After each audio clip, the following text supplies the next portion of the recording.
Hi, folks. It's been a while since I made a video. Um, I was actually quite busy and I was going through my own process of healing. And I'm also doing a few courses because of which I could not really make a video. But it's been a while since I've wanted to talk and maybe explain some things that I've understood on a topic that I tried to research a lot when I first started healing myself, when I first awakened. And that topic is self care. When I first started my spiritual awakening journey, and I had like a million questions in my mind. I was like, uh, where do I start and how do I heal and what the hell is healing? There are also times when you feel that, oh wow, like I'm already healed, so what else is needed? When internally you know that there is a lot of chaos. So I have also like I'm also studying on a lot of subjects, not only for being able to use that for myself, because these days I feel like I wake up and I have new questions every day about my healing, about so many new concepts that I'm learning. And self care has actually helped. And it's it is one of the most simple things, but we ignore it in our day-to-day life. But like for me, I just basically started by taking Epsom salt baths, and I would sit and I would just try to be in a state of no thought, like or there were days when I would contemplate, there were days when I would talk to my higher self, my higher self in the 5D. There were times when I would connect with my angels in my bathtub. So it was just in a way a start of like a really big and a long process of self-care, which we usually, you know, since it is the simplest thing, we usually ignore it. And we try going for, more expensive options.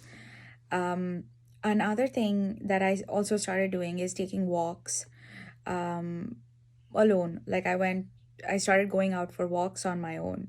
I would tell my partner that today I would like to just go by myself.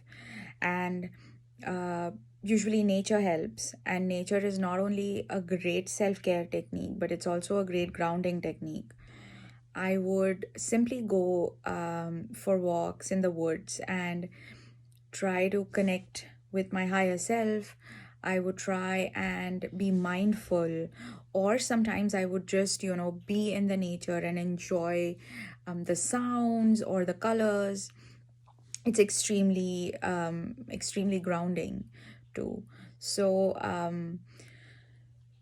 so that's the second thing that I would do. The third thing about self care that I have been following uh, very consciously the past few months is taking care of my skin. Like literally helps. I used to be a very lazy person. Like I would not even put a moisturizer before going to bed. And it's not like I'm growing any younger, like I am 28 years old. I have my own set of you know, late 20s. And like any other person who's in their late 20s, I am also undergoing immense amount of hormonal issues, which in turn affect, our system and our skin. So, but really, I used to be so absorbed in other things, like concentrating on who said what to me today, and my ego issues, and to revenge, and getting back at this person, putting words in this person's mouth, and doing this tit for tat. that I never really found the time and the energy to focus on someone that means the most, and that's me. So, a part of self care for me has also been about taking really good care of my skin and making sure that I go for salon appointments every month or every 3 or 3.5 weeks, but at least, like, making sure that I am prioritizing myself, because only when you start caring for yourself, you start giving time for yourself to heal. Because half of our life is spent in trying to get bothered about what other people think and what other people say, and half our energy is wasted in reacting to all of these things. Once you really start spending time with yourself in the nature, you're going to find this slot throughout the day that, no, I would not like to sit and fret about something that was told by someone to me, but I would like to go out in the nature and give that time to myself. Or I always make it a point to meditate. Like, no matter what happens, I at least find myself at least 5 minutes or 10 minutes, if nothing, to meditate, because that's the best way to connect to source. And unless you connect to source, there is no healing. And in most of the study material that I have gone through about healing, it all comes back to self-care and self-love. Recently, I also understood what really it means by inner child healing. And before I really started inner child healing, I didn't even know that my inner child really needed healing. Like, I was like, okay, what is that? Um, because there there are so many things that we keep buried for so many years that we sort of stop giving, we stop thinking that these traumas or these wounds are the basis, are the foundations of every other trauma that builds up as we grow up. For example, something that was said to you at the age of 5 might not really affect you right now directly, but the kind of reaction that you had when you were 5, or the kind of wound that was inflicted on you at that age, is going to act as like the solid foundation of your every reaction later on. And that wound grows to be defensiveness, aggression, uh, ego, getting back at people, revenge, in general vengeful attitude, or inferiority, superiority, and all of these kind of toxic emotions. So, as much as we feel that our inner child doesn't like, honestly, I didn't even know what inner child was a few weeks ago. And I'm like, what is inner child, and why is it so important to heal it? And uh, one way or the other, like, I'm not yet a big expert on astrological things, but what I have been understanding from healers and psychics around me is that this is a period in between two eclipses, the lunar eclipse that happened the end of November, and the one that's upcoming, the solar eclipse. And in this time, because I am more aware now, I'm more mindful, there is a lot of past trauma that has been creeping up, and a lot of emotions that have been creeping up, which actually sort of led me to this wonderful healing meditation by Deepak Chopra. Deepak Chopra is a very well known name in metaphysics and metasciences. It was a wonderful experience. I just had to sort of sit quiet. I put on my meditation light music, and all you have to do is go within, and try to feel every kind of trauma that you faced as a child, and what you felt as a child, how you reacted to it, what all did you trap, and what all did you try to release, and what all did you try to hide. um, there are in fact some things that our mind copes with in such a way that they are, we put it sideways, like we don't even want to go there, we don't even want to think about it, because it makes us uncomfortable, it makes us extremely insecure. It gives us this really punch in the gut kind of a feeling. Whatever it is, it needs to be addressed, and that addressing is self-care. So self-care is not only restricted to um, just thinking of yourself and not giving a damn about people around you or about their opinions, but self-care and self-love for me is giving that space and time to yourself, and really doing things that you did not do before consciously, like talking to yourself, journaling. Writing helps. If there could be so many emotions inside us and we don't want to react, and that's fine, but reaction is not the only way of expression, is what I have learned the hard way. Earlier, I used to think that, okay, if I'm angry about something and I lash out and just say whatever I have to say, that is expression, and I would think that by doing that I would feel better. It was always opposite. When you lash out, when you lose your control, when you let the emotions get the better of you, it actually never makes you feel good. You almost always feel bad about hurting someone that you're disputing with, rea- or you always feel guilty about having reacted to that situation in such a harsh manner.